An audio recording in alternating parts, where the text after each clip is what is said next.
All right, so we are still in Germany. Yes. And we are headed into the Black Forest. Yes. On our last video, we kind of gave you the ups and downs of camping in Germany. So that's basically how we got to Gengenbach, Germany. Yes. Gengenbach was really nice. Yeah, we had a good time in Gengenbach. Yeah, it was another one of those that we hit it on Saturday. The market day. We got there on Friday. Yeah. And then Saturday we went into the town and they had a big market in town, and it was a big market. It was really neat. It had a lot of like antiques and different things. It was really nice, and they had food and all kinds of stuff. The fruits and vegetables were kind of wrapping up when we got there at like 10:30, 11 o'clock or something like that. So which is kind of early, but yeah, they were there earlier. So I guess the early bird gets the fruit and the worm. So we enjoyed Gengenbach. Now we stayed at another one of our farm camps. Yes. This one was actually a winery. Mm-hmm. Had some confusion getting the reservation for the campsite because we wanted electric. And when we got there, they put us in a spot that the cable was not going to reach. So we stayed in one spot one night and then drove to Gengenbach the next morning on Saturday for the marketplace, and then came back to another spot. A different spot, yeah. Just in general, we kind of felt like the camping thing, part of it was kind of like an afterthought. It wasn't a great campsite. The views were gorgeous. Yeah, it was a beautiful area. Yeah, we spent some time outside just kind of looking. The area was absolutely gorgeous. Yeah. There's a lot of very picturesque things, and we're a sucker for a good view. Yes. So it was a very beautiful area. Yeah. So we were kind of on the edge of the Black Forest. Now, we had like the day or two before we had taken off, and we had driven through this like heavily wooded, winding road, and the fall colors were perfectly in season. It was just a beautiful drive. I wish we would have gotten the Insta360 camera going and had on it, but we didn't. We're learning. We didn't do it. We're still picking that up. So we thought when we got to the Black Forest, it was really going to be overwhelming. But as we were getting ready to leave Wild Winery... Now, I should say, the Black Forest, I had... like a lot of this trip, you have preconceived notions of what you're going to see, what you want to do, where you want to go. And the Black Forest was one... you had expectations. I had a lot of expectations because we had watched the show Grimm. And once upon a time. And a lot of those stories come from the Brother Grimm. Yeah, Brothers Grimm. Yeah. Brothers Grimm. Yep. And they have to do with the Black Forest. We had heard that, the Black Forest, my thought was, we're going to go hiking through the forest and it's going to be this great thing. That's not exactly how it is. But we have to get there first. Yeah. Okay, I'm sorry. Yeah, so I was looking at the route. Mm-hmm. And she had said something about cuckoo clocks in the Black Forest. Yeah. And as I was looking, it pops up points of interest as you're looking at the route.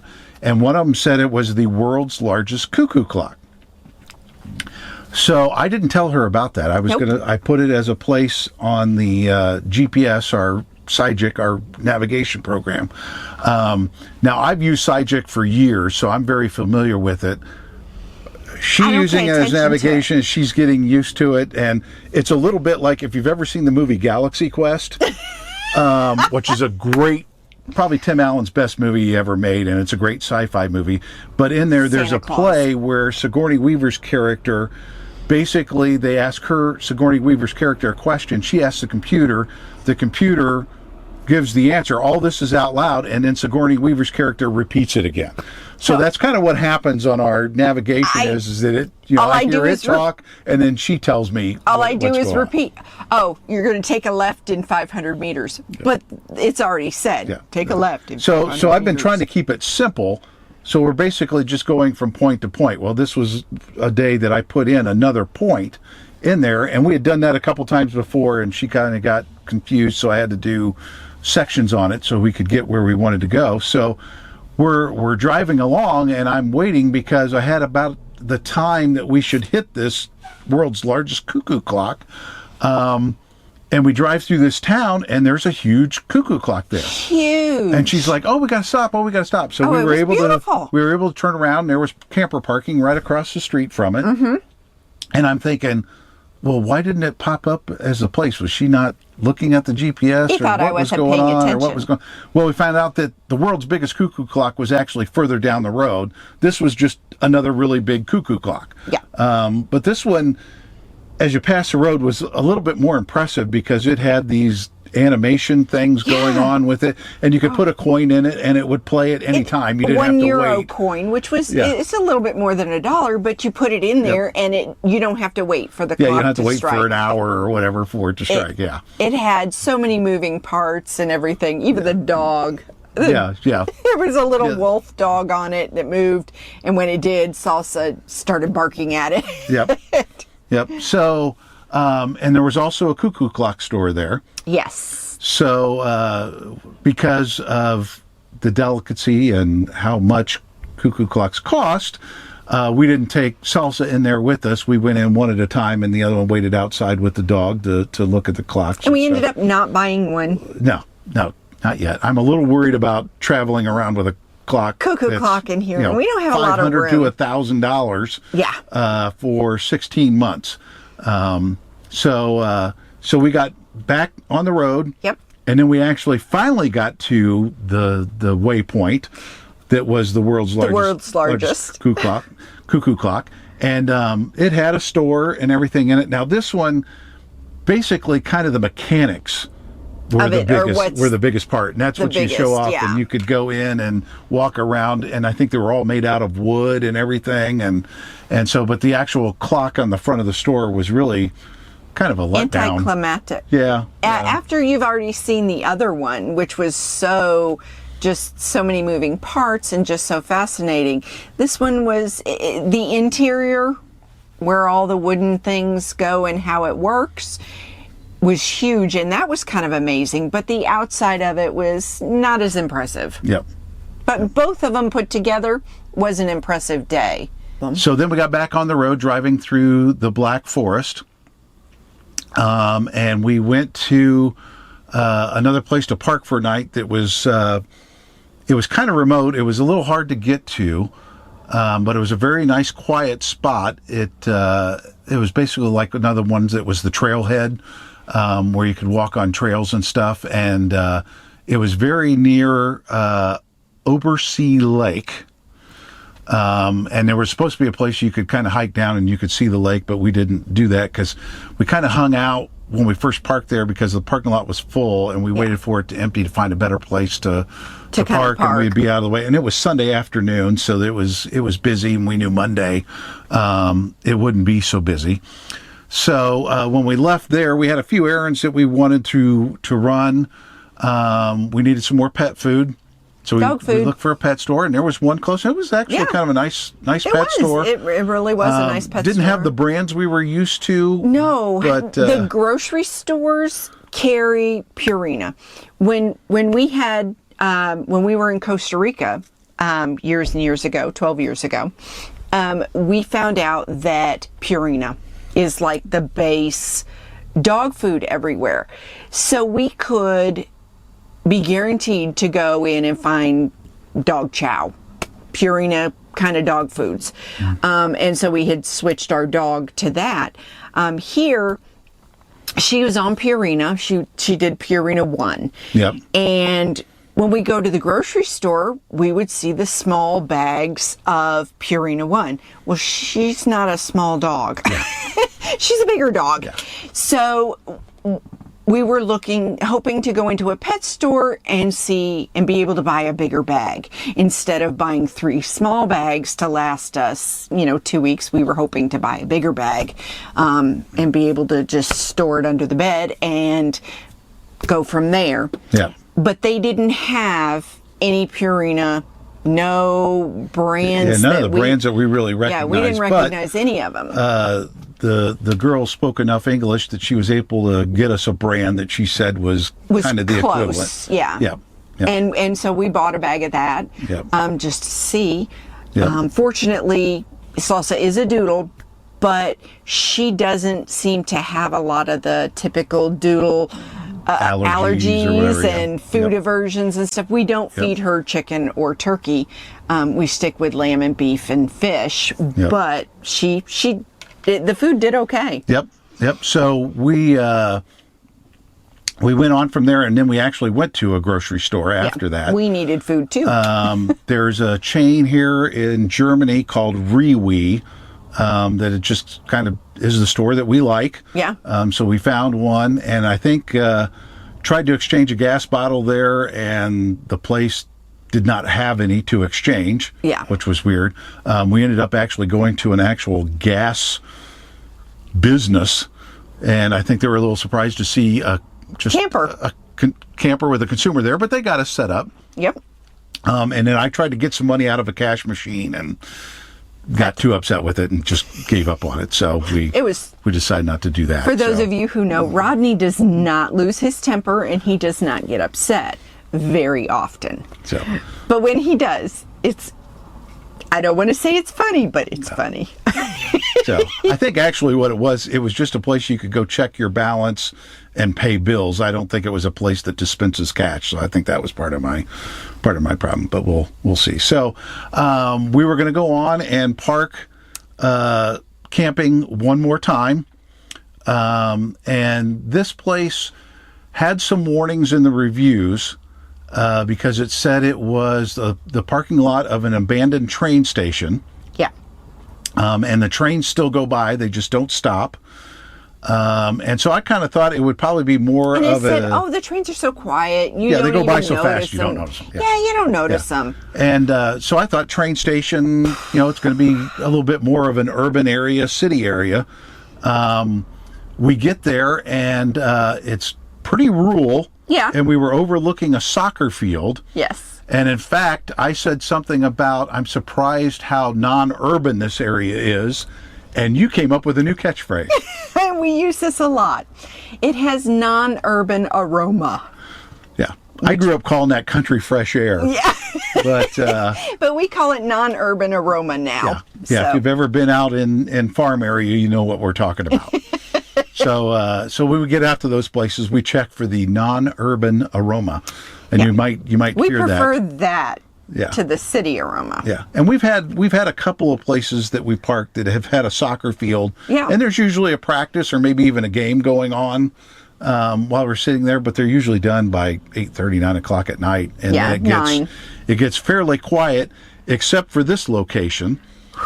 Because also down the street a little bit apparently was a music hall. And there was music playing at night, but that still didn't go very late. No, it was the church bells. Yes. When the trains weren't going by, the church bells were ringing. It didn't just ring on the hour and gong every, 7 o'clock, 7 rings. It played a tune first in bells. Then it gonged the 8 times for 8 o'clock. Mm-hmm. Then it played another little tune. Yes. And then at 8:30, it played another little tune. Yeah. Every and then at 9, minutes. played a tune. I think they're getting the point. Yeah. We don't want to be as annoying as the church bells. But picture this at midnight. Yes. You're sleeping. A train is zooming by, and every time it zoomed by, our camper would go. Zzz. Yep. And so we didn't have a real restful night. I didn't sleep. The next morning, I think you were still in bed trying to get some more sleep, and I was walking Salsa, and a guy pulled up on a tractor and flung open the window and started saying something to me, and I said, I raised my hand and said, English only, and he goes, oh, of course, and told us that the concession stand or locker room or whatever you want to call it that goes to the soccer field, that the bathrooms were open for us to use, which I thought was kind of that was very neat. Nice. I mean, they didn't lock them up. Yeah, I walked over there and I used the bathrooms, and they had a nice little banner or whatever of the town and a nice little playground that was over there. So it was a nice little little area minus the trains and the church bells. The church bells, which So- I love church bells, but not. That was too much. So we got packed up and ready to leave, and as we were pulling out of town, there were cars parked on either side, so you can imagine with a camper, it's a little tight.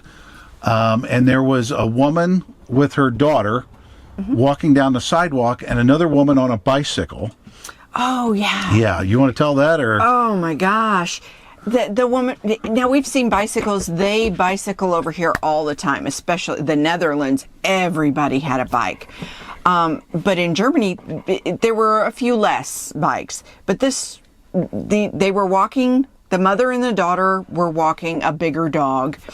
And the woman on a bike, she guess went off. She tried to get, she was in the street and she tried to get up on the around. sidewalk, and it was, I don't know, probably an inch and a half, probably 3 centimeters She high. fell hard. And she kind of hit it at an angle, and I mean, she went down. She went down fast and hard. Yeah. I mean, we stopped the camper. Yeah, I stopped and The mother put on the and- flasher lights to block traffic for it because we didn't know what was coming. And she you was grabbed holding her face, and I grabbed our first aid kit because I thought, okay, she hit her face. She's probably bleeding. Yep. And because she was holding her face, and the mother and daughter were up there, so I got out to kind of see. Yep. But she said she was okay, and the mother and daughter were walking her and her bike back. I think she bent the frame on the front of her bike. Something there, probably, yeah. Yeah, so they had it but all she was covered, fine, but- and we think she lived up around the corner, and the woman and her daughter was walking her up there. Yeah. To take care of her. So There was no blood. yes, we went on our way because where we're really heading to is a town called Garmisch. There's 2 towns. Garmisch is the easiest yes. to pronounce. And there is a military wellness Military resort. Idlewild is there. Yes. And there's also there was a castle that you want to see, and we'll get to that in Yes. our next video. Yes. But the next night that we stayed was kind of an interesting place because it was back in like an industrial area. Like there was like a sawmill and a lumber yard or something like that back in there. But once you get back in there, and the end of the day, business day happens. It was pretty quiet. Very quiet. Back there. It actually had a fairly nice view of a hill. Yep. And there in the field where we could take Salsa out and play ball with her. Any place we can play ball is Salsa's favorite. And everything was like automated. So once you make your reservation, you pay for it. They send you this QR code, and you scan that. And that's how you can get into the shower and the bathroom and use the other services and facilities. And they were clean and nice. It's just that the hot water did not get. Oh, really it didn't get hot. Enough for us. When you don't take a shower every day, you're taking it once a week. When that hot shower, you really want that hot shower, especially when it's a little chilly out. You really want that hot shower. And to go in and be standing there waiting for that shower to get warm and to get hot, and it's only getting warm. And as you can see, I have a lot of hair, so it takes a long time for my hair to get wet. Yeah. And so standing under lukewarm water when it's cold, it sucks. Yeah. It's a very So big that was letdown. really our only negative about that Yeah. place. Surprisingly, from just when we arrived there and thinking this wasn't going to be that great of a place, but It turned out it was nice. it turned out was nice. peaceful. We had seen a bakery up the street before we pulled in. Mainly, we saw it because a bus was trying to get in and out of the place. So And let's drew our explain. attention to it. One of the fantastic things about Europe is they're bread stores, they're bakeries. Yes. And you go and you get a fresh. We like the baguettes, the French baguettes. It takes us about 2 days to go through a whole baguette because I make our lunch after that, sandwiches and. You can pound nails with it. Yeah, it gets really stale because I don't have a bread box. Obviously, we don't have room for one. So, but also we were in Germany, so you wanted to get more pretzels. Oh my God, they're pretzels. Yes, their pretzels are very good. You think pretzels at a ball field or whatever? Oh, they're so good. They do not compare. Yeah. I love a soft pretzel, especially with some nacho cheese. Oh man! Yeah. But the German pretzels, holy Moses! So we were sorry. we were I'm drooling. fueled up from the bakery. Yep. And we were itching to get on the road because we could get a few hours in the road and then eat pretzels for like a lunch or a snack. Yep. On our way to Garmisch, Yes. Germany. Yes. And that's where we will start our next video, just because we did something kind of cool there. We did something really cool. And that'll be basically the subject of that. So we will... You want to subscribe. It was really cool. Yes, you'll want to subscribe to make sure you see that one. Yeah. And do the thumbs up And it thing. had a little twist to it. So it wasn't just that we did something. The ending is interesting. So... and then also, you probably, if you read our blog, you might have already read about it. Yeah. So then you can hear us talk about it and see the video and stuff subscribe, thumbs up on our website. like us. Yep. And also, you probably saw a short blurb about it and what happened on Facebook, which is, like I said, we're trying to do at least a post every night to say where we're at and what we're doing, but it's not anything too in depth. And that would be on Empty Nest Adventures TV. Make sure you put the TV on there so you get to the right side. To ours. Yep. And so we will see you on our next Empty Nest Adventure TV.